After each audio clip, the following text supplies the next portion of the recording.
Ayan guys, nandito na kami ngayon sa shop kung saan gagawin yung conversion ng van ko. Dito lang ito sa Mount Cook sa Wellington. Bed Vans ang name ng company at established na sila since 2009.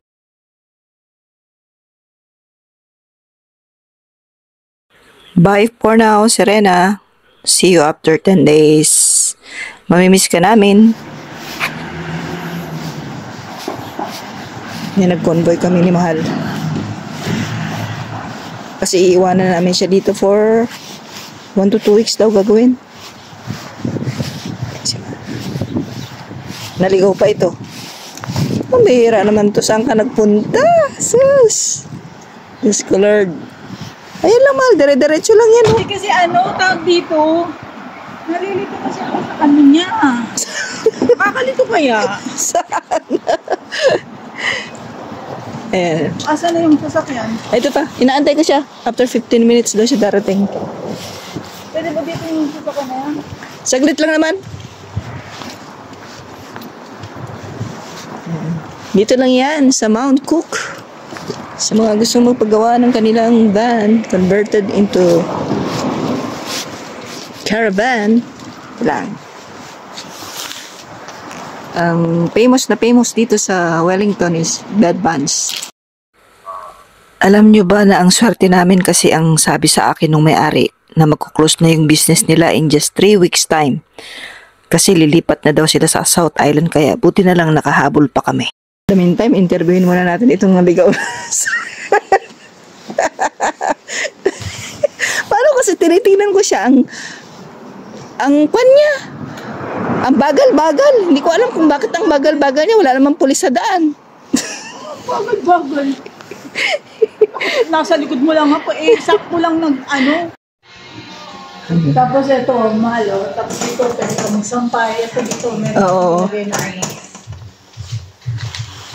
Bale, ito yung sample na gagawin niya dun sa van namin. Pinakita niya yung van na pinaparentahan niya. Ayan, pinakita niya sa amin kung paano yung magiging itsura nung setup na gagawin niya dun sa van namin. Ayan, meron siyang sink, tapos meron siyang tap water, saka yung wastewater na tinatawag nila.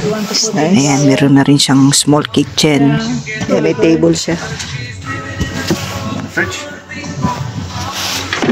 Oh, tapos ayan, pinapakita niya yung mini fridge. Meron na din. Ganda guys. That's a fridge one. Tapos ayan. Yung bed is foldable. Pwede siyang gawing sofa during the day. Siyempre, meron siyang lagayan ng mga damit. How much that fridge cost? That fridge, diba? just so you San know, ka pa? is about $600 and that's about $300. That's one thing that I wanted to buy, the Blue Yeti. Yeah. They're pretty good. At dahil excited si Mahal, gusto daw niyang itry yung higaan kung sakaling magkakasya kaming dalawa. Ayan. Pumwesto na siya mga kaibigan. Ayan. Ninanamnam niya ang higaan. Kung ito ba ay masarap sa likod o hindi. At awa ng Diyos, nagustuhan naman niya. Yeah.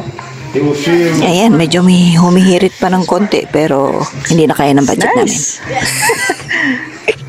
So, before I go back in the Philippines, I can use it. Yeah. I can experience it, yeah. Guys, itong van niya na to is Vanet model 1997 kaya medyo luma na. Yun yung green certificate na tinatawag. So, ibig sabihin, pag meron kang ganyan, pwede kang mag-park sa mga camping site or camping ground.